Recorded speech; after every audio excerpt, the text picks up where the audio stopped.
What's up, everybody? It's Joe Cronin, and let's. I didn't comment on this yesterday because all the stuff I was doing, and even the day before when the news came out about the cell being red.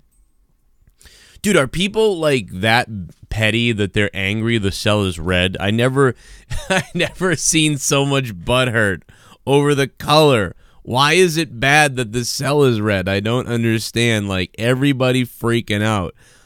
And I mean everybody freaking out. And what's even worse are these YouTube wrestling news channels who write, insane change to Hell in a Cell. Major change to Hell in a Cell.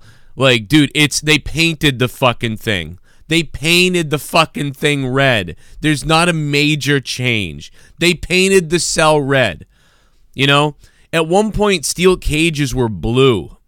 And then they made it black, and then they went with an actual cage. They used to have this old steel-welded bar that looked like nothing else. It wasn't really it was really a steel cage. It wasn't a fenced steel cage.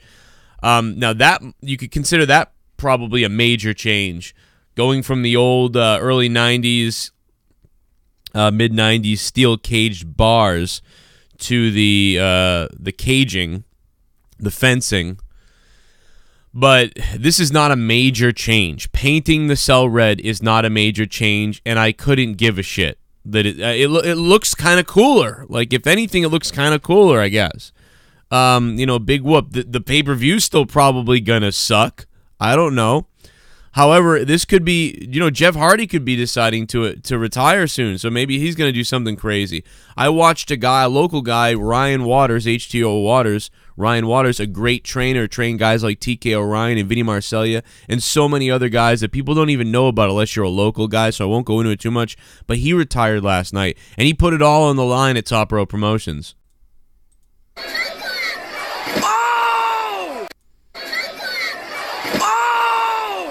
So, you know, if Ryan Waters is doing that for his retirement, who knows what the hell Jeff Hardy will do. Hopefully somebody won't get hurt. But I just think people are ridiculous for being mad about this. I think they did this to separate themselves, you know, to sort of, you know, drum up a little buzz or whatever the case is, make the cell look a little bit different. It's not a sacrilege. It's not an embarrassment. It's nothing like that. It's a decision someone made to paint the cell red. It's not really a big deal. They've changed the cells in the past. They've changed the cages in the past. They've changed Elimination Chamber. Nobody got this angry about all those other changes. Nobody ever got as angry about all those other changes. They literally took paint and painted this thing red. Calm down, everybody. And this is not major breaking news. And major, or not major breaking news, it's not a major change to the Hell in a Cell. It's not a huge change to Hell in the Cell. So for all the other cock-sucking news channels out there, call themselves news channels, looking for clickbait, it's not insane major news. You know, so good job with the clickbait, I guess, for you. But they literally just painted the same cell red. The pay-per-view probably won't be that good. Maybe it will be. I don't know. But if it is a good pay-per-view, then that'd be really good. Because if like some crazy shit went down tonight, that would be really fun because you'd never forget it. You'd be like, that was the one where the cell was red finally, or the first time the cell was red. Like, because it's all red, and I know a lot of people comparing it to like the TNA thing and everything, but because it's the first time the cell is red, you know, if somebody does some crazy stuff, you know, you're going to remember it clearer above most other things. Like, I don't even remember other cells. I obviously remember Shawn Michaels and Undertaker, the first Hell in the Cell. That match was a masterpiece. If you have the WWE Network right now, before Hell in the Cell starts tonight, you better go watch Shawn Michaels versus Undertaker in the first ever Hell in a Cell because it is a masterpiece. Mankind being thrown off by The Undertaker at King of the Ring, that was nuts, obviously.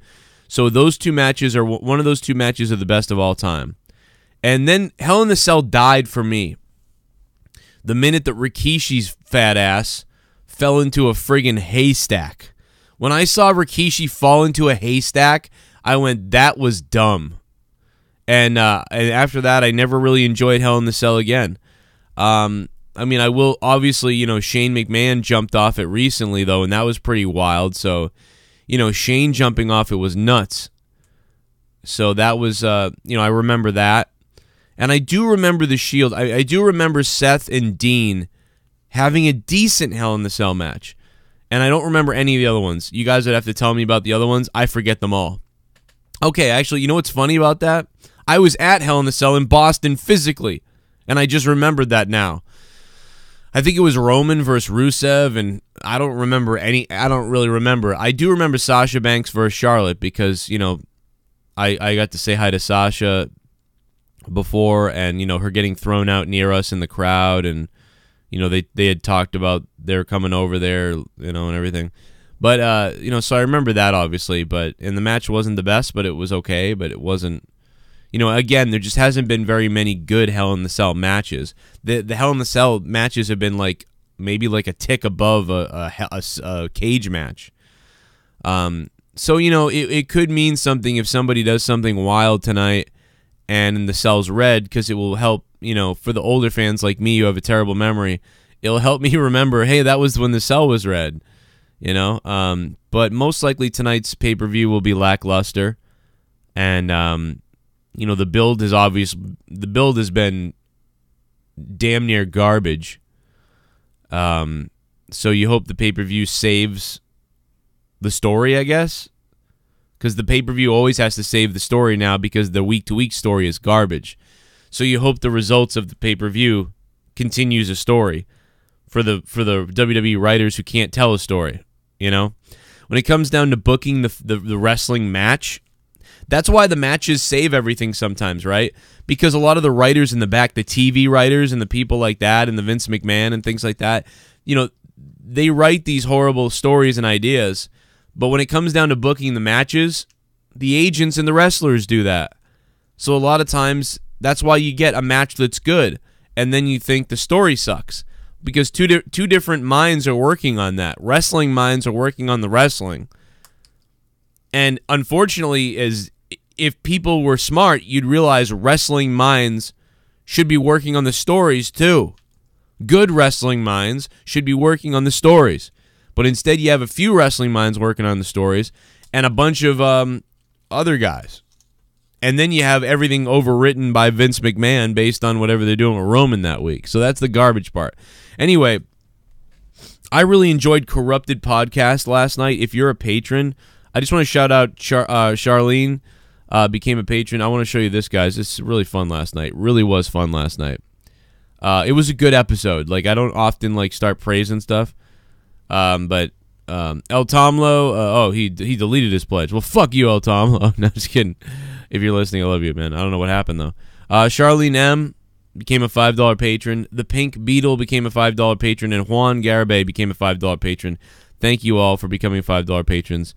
And shout out to everybody who listened last night. If you're a patron and you guys like these wrestling videos I do and everything else I do here, please hit the subscribe button down below. Don't miss out on my daily wrestling videos, news, podcasts, opinions, everything right here on the Joe Cronin Show, as well on my other channel that's not Joe Cronin Show. We talked a little bit about the Eminem, MGK diss track and everything else over on my other channel, youtube.com/corruptedpodcast. But the actual Corrupted Podcast takes place on my Patreon. So the audio is up for you now to download or listen to if you want on Patreon. Download it to your phone and save on your data plan. See, I say data usually because Data was a character on Star Trek, so now I equate Data with a person and data with the actual calculation. So episode 65 of Corrupted, it's 2 hours long, and holy crap did it get messed up. I'll tell you what. You think Norm Macdonald's in trouble. You think some of these celebrities and actors are in trouble for what they say. Jesus Christ, if they got a load of what we said in this 2-hour podcast, they would be hell to pay. But if you guys like what we do, drop $2 a month, $2 a month, patreon.com/Joe Cronin Show. You get 30 hours of bonus content a week. You get Corrupted, me and Jake, me and Jesse, my Morning Madness, and a bunch of other stuff that I talk about on there. But, of course, you also get this Corrupted Podcast in video or audio, or watch it live. Okay, I plugged it enough. Hey, leave a like if you guys like this video. What do you think? The cell's red. Do you care? Do you like it? Are you mad about it for some reason? Are you not mad about it? I really doesn't matter to me, and it certainly to me isn't a major change to the cell. They painted the cell. A major change to the cell would be like, hey, they installed vibrators in the corners, you know, or they installed a glass window, or, you know, they made a secondary layer on the top, or they made the cell 8 feet shorter, or they made the cell 8 feet higher, you know, or they made there's multiple doors, or there's a trap door, or, you know, there's a big WWE logo on the top of it, you know, something that maybe would be a major change. Painting it red is not a major change. All you other wrestling crappy news sites out there. My name is Joe Cronin. Hit me up on Twitter at my new Twitter account, because I'm banned for life on Twitter, so the only place I can talk to you on Twitter is at CorruptedPod. And I am 70 followers away from 2,000 on Instagram, instagram.com/Joe Cronin Show. We've been doing this for 5.5 years or 6 years here on YouTube. So thank you guys. And I'll see you tonight for Hell in a Cell. And I'll probably talk about my a little bit about my football picks today too, because I have a lot of picks today, man. It's not looking good for the Steelers fans today, I'll tell you that. You know, that game against the Browns might not have been a fluke. And for the Browns, unfortunately, you know what I mean? The Steelers don't look very good, so you tied them, you know? I don't know. We'll see what happens.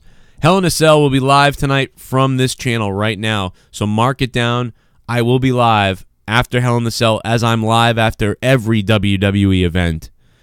Big news about 205 Live changing to Wednesdays. We'll talk about that as well. More to come. I'll talk to you guys later.